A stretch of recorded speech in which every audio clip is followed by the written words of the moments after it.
Good morning and welcome to the First Unitarian Society of Madison. My name is Kelly Crocker and I'm one of the ministers here. Today I am joined by my colleague, the Reverend Kelly Asprooth-Jackson, and the worship team of Linda Warren, Drew Collins, Daniel Carnes, and Stephen Gregorius.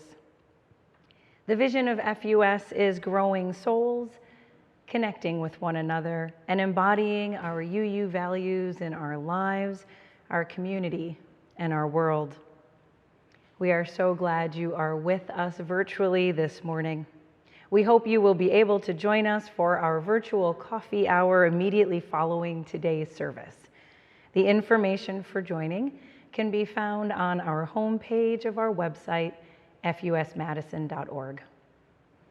And I invite you now into a moment of silence to center yourselves and bring yourselves fully into this time as we join together once again in community.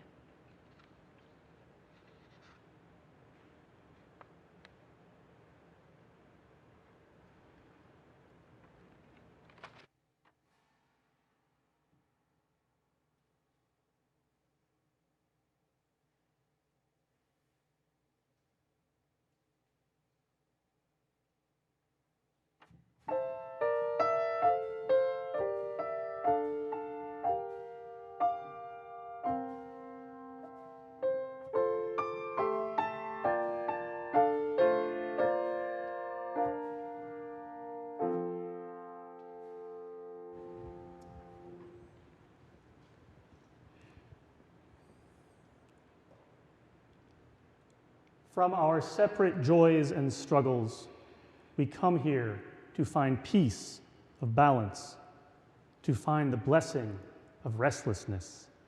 All are welcome. To follow, to lead, to teach, to learn. All are welcome. To join in the dance, to catch a breath. All are welcome.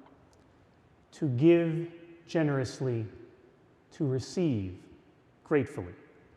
All are welcome. If we are steady and composed, if we feel completely lost, if we don't know what we are feeling. This community has a place for us. Here we matter and we are loved. If you are steady and poised, if you feel completely lost, if you don't know what you feel. This community has a place for us. We matter and we are loved. And I invite you now to light a chalice or a candle at your home as we share these words of affirmation from Reverend Fulgence and Digimana. When strangers meet, endless possibilities emerge. New experiences, new ways of understanding, and new ways of taking action. When strangers meet, each pays special attention to the other. Each is called to serve something larger than the self. Today, this morning, let us light the chalice for openness, for willingness to grow, for rich curiosity, and for common purpose.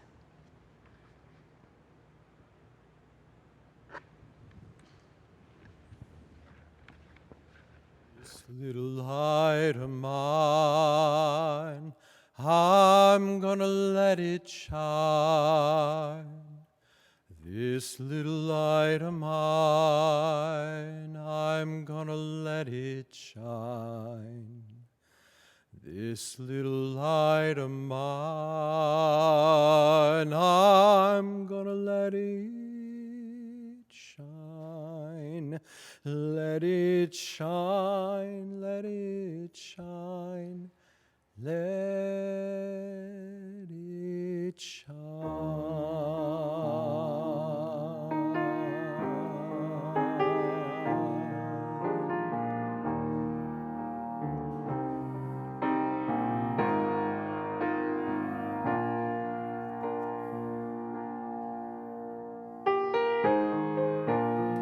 Now would you please rise in body and or spirit to sing with me hymn number 1008, When Our Heart is in a Holy Place.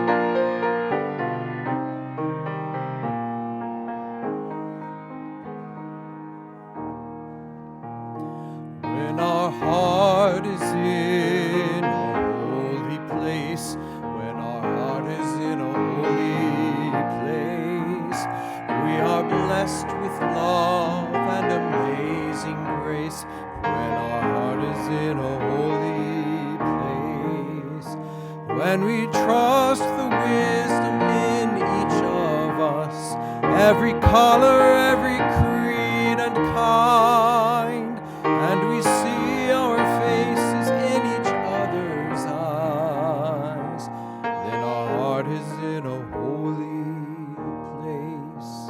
When our heart is in a holy place, when our heart is in a holy place, we are blessed with love and amazing grace. When our heart is in a holy place, when we tell our story from deep inside, and we listen with a loving mind, and we hear our voices in each other's words, then our heart is in a holy place.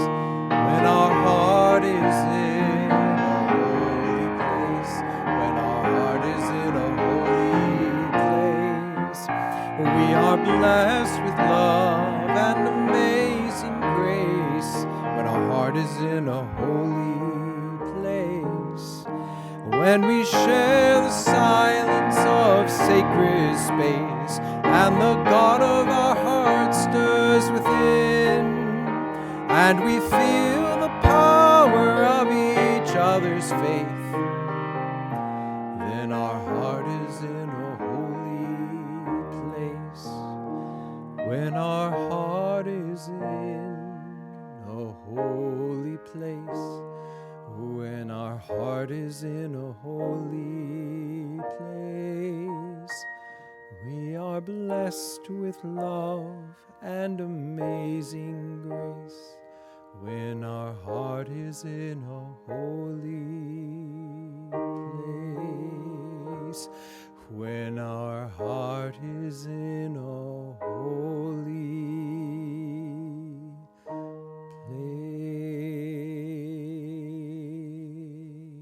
place.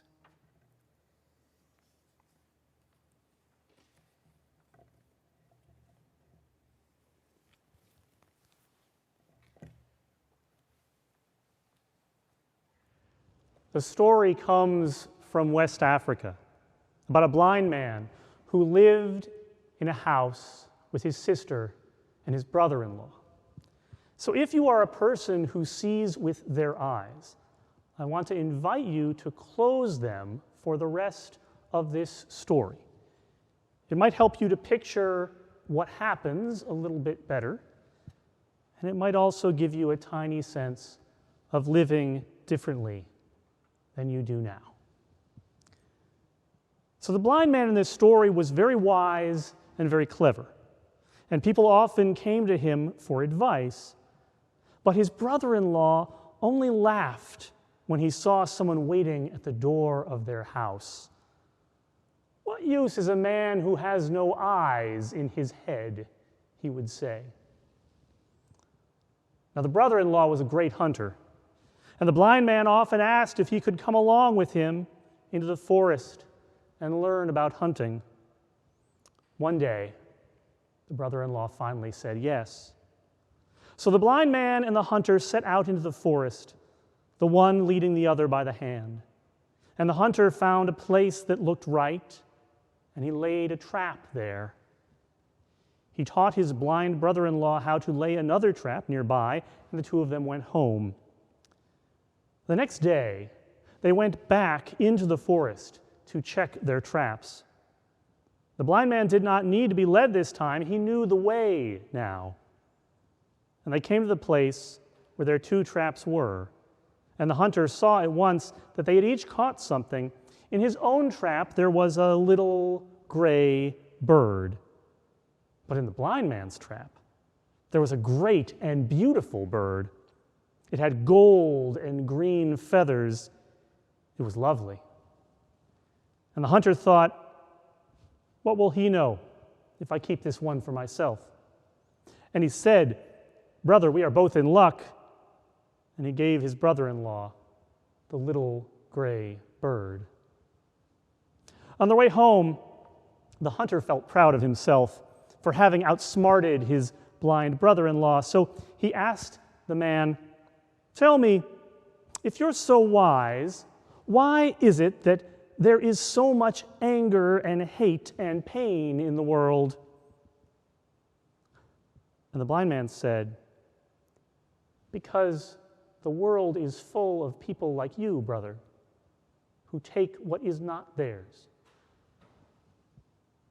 And the hunter's heart broke. And he said, I am sorry. And he took the little gray bird back, and he gave his brother the great, beautiful bird that was his. They walked together a while longer until the hunter, with his broken heart, asked another question. Tell me, if you're so wise, why is it that there is still love and kindness and compassion in the world? And the blind man said, because the world is full of people like you, brother, who learn by their mistakes.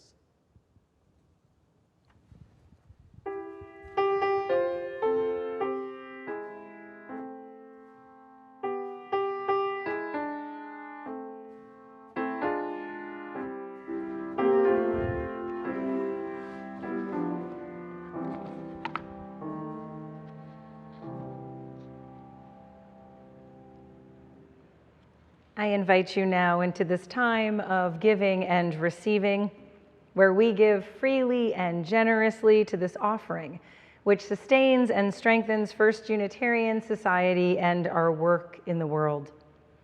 You will see on your screen that you can donate directly from our website, fusmadison.org. You will also see our text to give information there. We thank you for your generosity and for your faith in this life we create together.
In 1879, Frank Hamilton Cushing traveled to northwestern New Mexico as part of an expedition sponsored by the Smithsonian Institute. The group was tasked, in part, with studying and reporting back on the Zuni people, who at that time had been farming and building homes in the region of the world for at least 3,000 years. The rest of the expedition collected artifacts, conducted a few interviews, and then moved on. Cushing opted to remain behind. He would end up staying there for nearly 5 years. During that time, Frank Cushing lived in the manner of his hosts. He followed their customs and earned his way into participation in their religious and cultural rituals. He was formally adopted by one of the elders of the community and became an advocate for the Zuni nation in its otherwise terribly lopsided dealing with the encroaching power of white settlers. When Christian missionaries arrived seeking to convert the Zuni, Frank successfully convinced them to go elsewhere, asserting that the Zuni already had a perfectly good religion which served them well. They did not need a new one. When a U.S. senator attempted to steal land which rightly belonged to the Zuni by treaty, Frank successfully interceded, managed to make enough noise in the English-speaking press that the action was stopped, although it did ultimately cost him his support in Washington and finally forced him to move back east permanently. But before that, Frank led some of his adopted community on a tour of the eastern United States, not to display the Zuni as exotic specimens, but so that the Zuni could see and experience his culture of origin and get the chance to understand where he had come from. He saw it as a means of returning their hospitality. They welcomed him into their homes and showed him their way of being, so he offered them the same consideration in return. Cushing is credited as one of the first, if not the first, example in anthropology of a participant observer, someone who studies a culture by joining in with it rather than lingering on the sidelines, taking notes from a distance. I do not want to present Frank Hamilton Cushing as some sort of heroic exemplar, as a simplistically good and moral sort of white man engaging with an indigenous community in the right way. His story is a complicated one. He engaged with the Zuni people more deeply and more intimately than any white person ever had up to that point. He does seem to have offered some benefit to them from his friendship. But he also likely exaggerated his personal authority among them in order to make himself sound more important to friends and superiors in Washington. And while some of his actions show real reverence and respect for the Zuni culture and tradition, once he did return to the East, he betrayed that trust of his adoptive community by recreating rituals into which he had not been initiated and which were not his to share. Rather, I tell you the story of Frank Hamilton Cushing and his encounter with the Zuni people because it strikes me as an example, however deeply imperfect, of an attempt at authentic connection. And it represents both how beautiful this can be and how fragile as well. Maybe some part of this sounds familiar. You wanted to connect with another person, to forge a new relationship, or to continue and strengthen an existing one. Perhaps it was a friendship or a prospective romance, or even a family bond. And you tried, you reached out, you opened yourself up to the possibility. And it didn't work out. It crashed and burned, or it fizzled, or it seemed like it was going well for a while, and then it really didn't seem like that anymore. The truth is, a heart-to-heart connection, the communion between two people, is a very hard thing to get right. As similar as we all are at the molecular level or the genetic, as universal as so many of our needs are, and as common as so many of our yearnings may be, there is still a way in which meeting another human being for the first time or the 10,000th time is like meeting a space alien for the first time. In fact, science fiction about such encounters with aliens may have something to teach us about navigating our own most important relationships.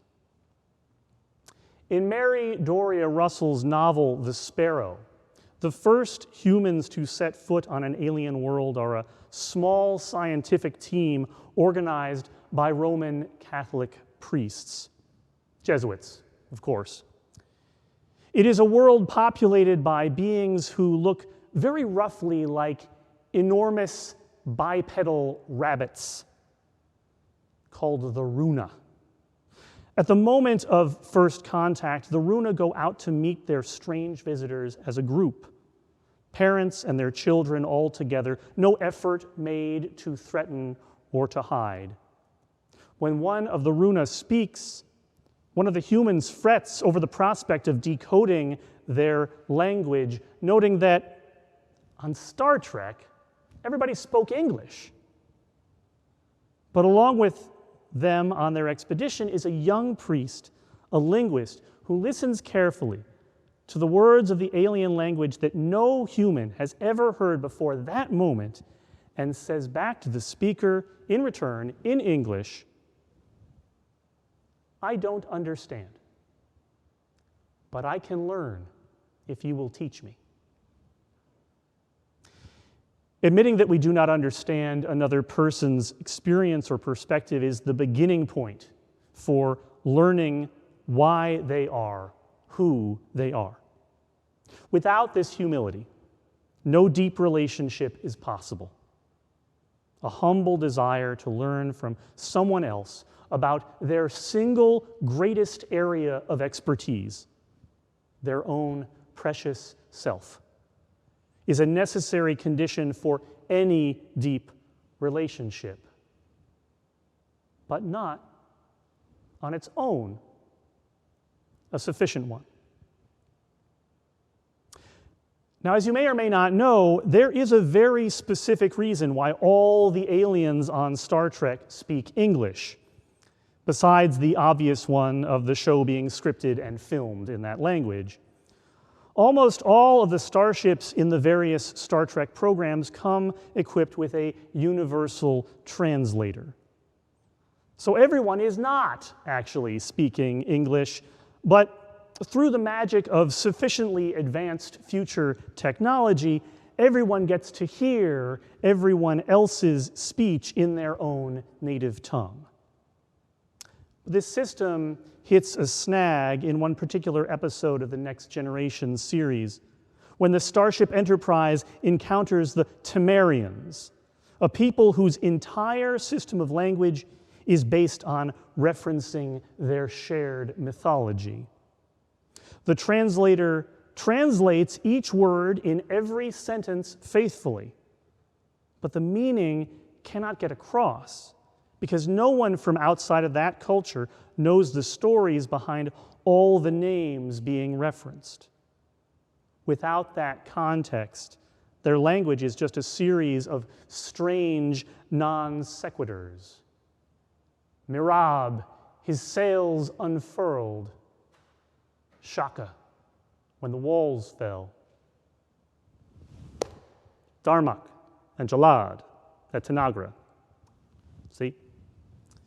When the captains of the two vessels wind up trapped together on a dangerous planet, this is an action-adventure program, after all, the bridge to communication and understanding begins to form when they start to share stories through pantomime and halting attempts at each other's languages.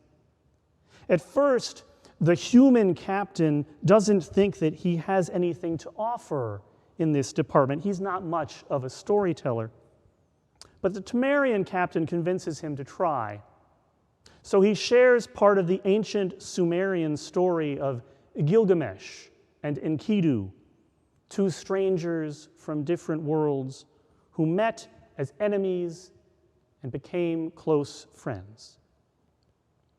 Later, after being rescued and forging a diplomatic opening with this new species, the captain sits down to read a book of Homeric hymns, wanting to better understand the stories of his own culture, because it may help him to better relate to the Temerians if he encounters them again. Stories, both those of the larger culture and the deeply held personal kind, shape who we are. And they can do so whether we are fully conscious of them or not. So part of relating deeply to another person isn't just learning that person's stories, it's being able to share our own, which means doing the work to actually know and articulate and grapple with how those stories shape us. Now, speaking of stories which are deeply embedded in our culture, so much so that we are affected by them, whether we are fully aware of them or not, the Hebrew Bible. Specifically, the story in which we read of Ruth and Naomi. Naomi and her husband and their two sons left their homeland during a famine, hoping to survive. They traveled to another country, and they settled there, and their two sons married women of that nation. Eventually, Naomi's husband died, and afterwards, her two sons died as well. It was just her and her daughters-in-law. In that place, and at that time, the prospects of 3 women for survival, together or separately, were very poor without some husband, father, or son in the picture. The world around them held almost no space for women who were not in some way or another attached to a man. So Naomi prepared to return to the land of her birth. It was a desperate move, and as she had minimal prospects there, she counseled her daughters-in-law not to come with her. If they returned instead to their father's houses in their own country, they had a much greater hope to be able to live.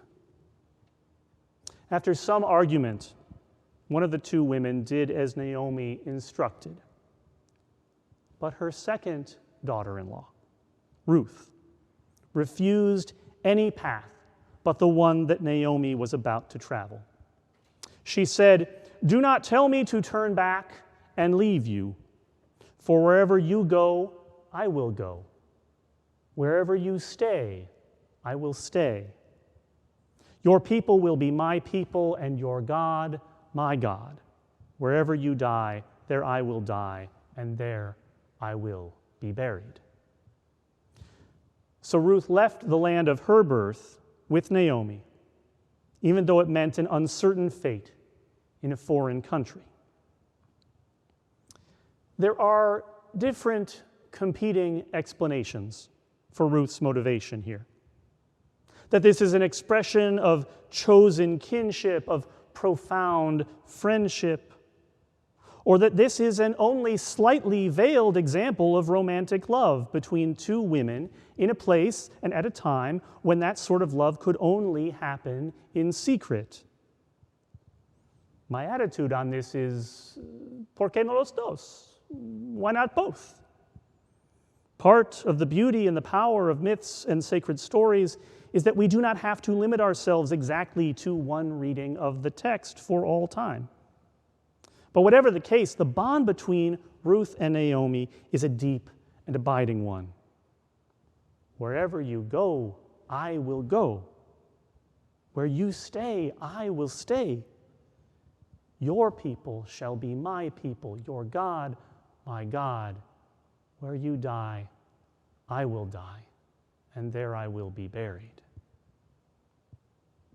Essential to this profound intimacy between them is its power to change them. In order to remain with Naomi, Ruth volunteers to change her language, her culture, and her religion. True communion with another person requires us to be open to change, to be changed dramatically by the experience, and changed in ways that we cannot predict from the outset.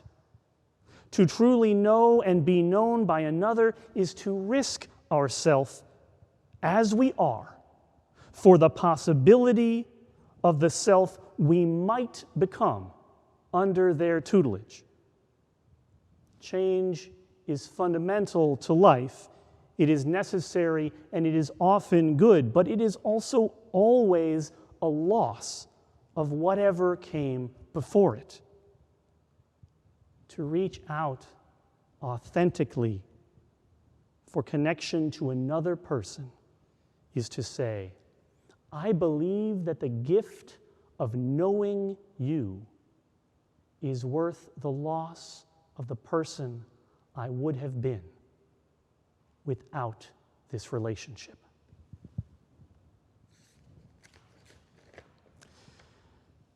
There's one more key component here, as far as I know, in the building of a truly deep connection with another person.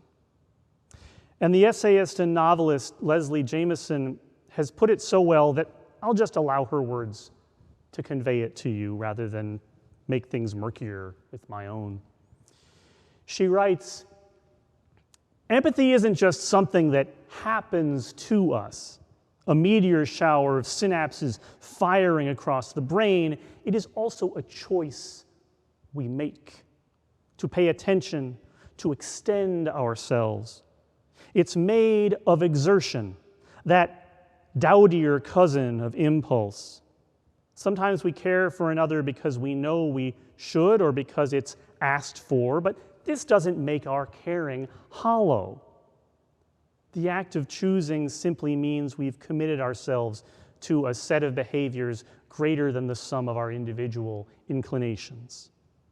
This confession of effort chafes against the notion that empathy should always rise unbidden, that genuine means the same thing as unwilled, that intentionality is the enemy of love. But I believe in intention, and I believe in work. I believe in waking up in the middle of the night and packing our bags and leaving our worse selves for our better ones. These, then, are the necessary conditions for building a bridge from one heart to another. The deep humility that we do not yet fully understand the other person and yet wish to. The work of better understanding ourselves so that we can share more authentically and fully. The willingness to be changed by this connection, and the active choice made again and again to keep at the work for the long haul. Viewed through this lens, our opening example of Frank Cushing and the Zuni people might read as a simple failure. for all the time spent living on their land, in their society, and following their way of life. He did not stay, and he seemed happy enough to return to his prior culture and society, even as it continued a centuries-long campaign of destruction against the Zuni people and other indigenous peoples of this continent. The opinion of Cushing among modern Zuni, at least from the interviews that I have seen, is at best highly ambivalent. For every way in which he might be seen as a humble pilgrim, there is a counterexample where he acts more like a condescending tourist. But viewed in another direction, it is a story of great success. Because the Zuni people, chiefly his adoptive father, but also many other members of the community, opened their homes and their very way of being to Frank Hamilton Cushing. They understood themselves well enough to freely share that understanding with him.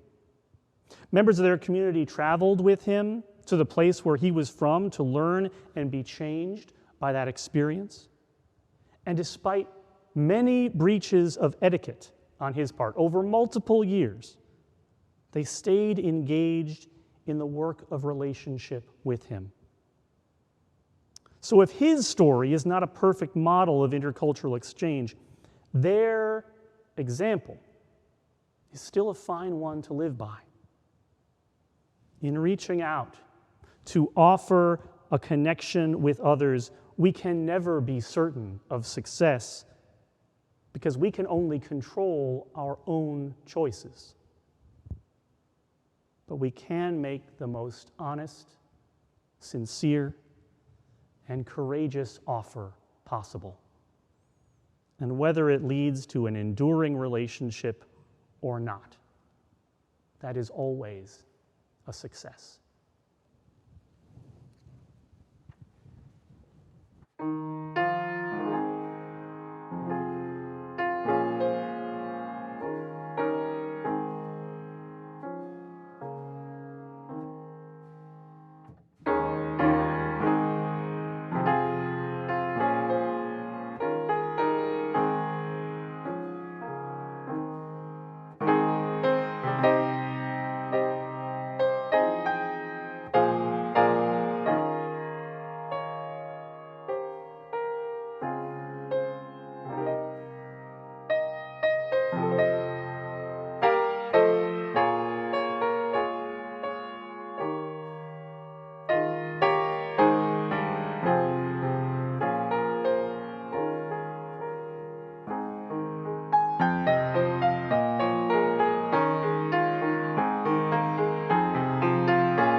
Each week we gather with hearts that are heavy with sorrow and hearts filled with joy.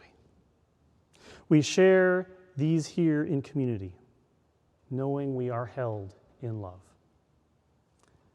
This week, we light a candle for Janice as she shares her grief over past and current ecological destruction caused by hydraulic fracking, particularly the damage to lakes and rivers, and particularly the impact of that damage on the lives and livelihoods of indigenous communities. We also light one last candle for all the joys and all the sorrow that live within the sanctuaries of our hearts. May they each be held gently in gratitude, in love, and in hope.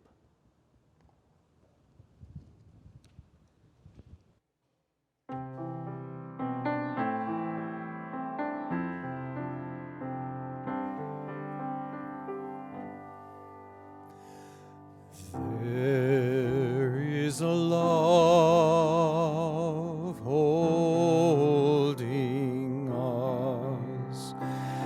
There is a love holding all that we love.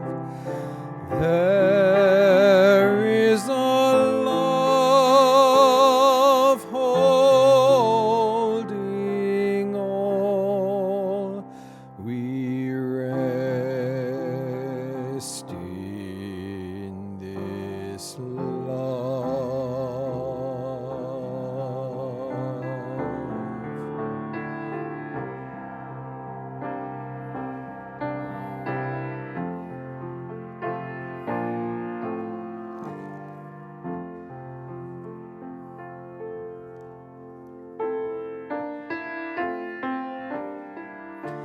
Would you please rise in body and or spirit to sing with me? Hymn number 325, Love Makes a Bridge, verses 1, 2, 3, and 5.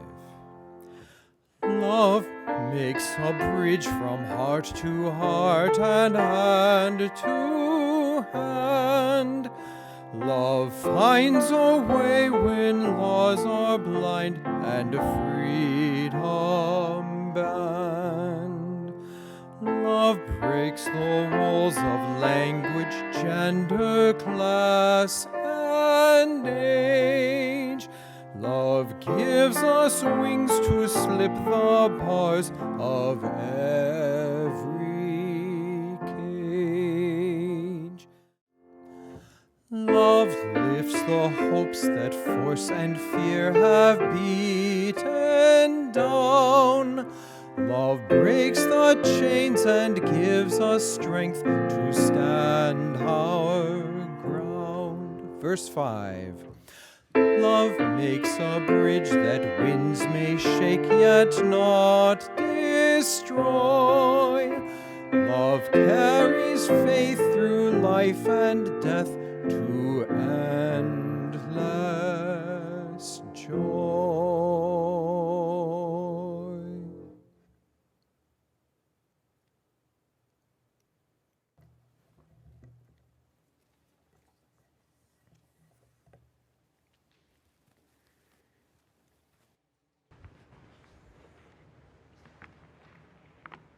These words from Derek Walcott. The time will come when with elation you will greet yourself, arriving at your own door, in your own mirror, and each will smile in the other's welcome and say, sit here, eat. You will love again the stranger who was yourself. Give wine, give bread, give back your heart to itself, to the stranger who has loved you all your life, whom you ignored for another, who knows you by heart. Take down the love letters from the bookshelf, the photographs, the desperate notes. Peel your own image from the mirror. Sit, feast on your life. Blessed be, and go in peace.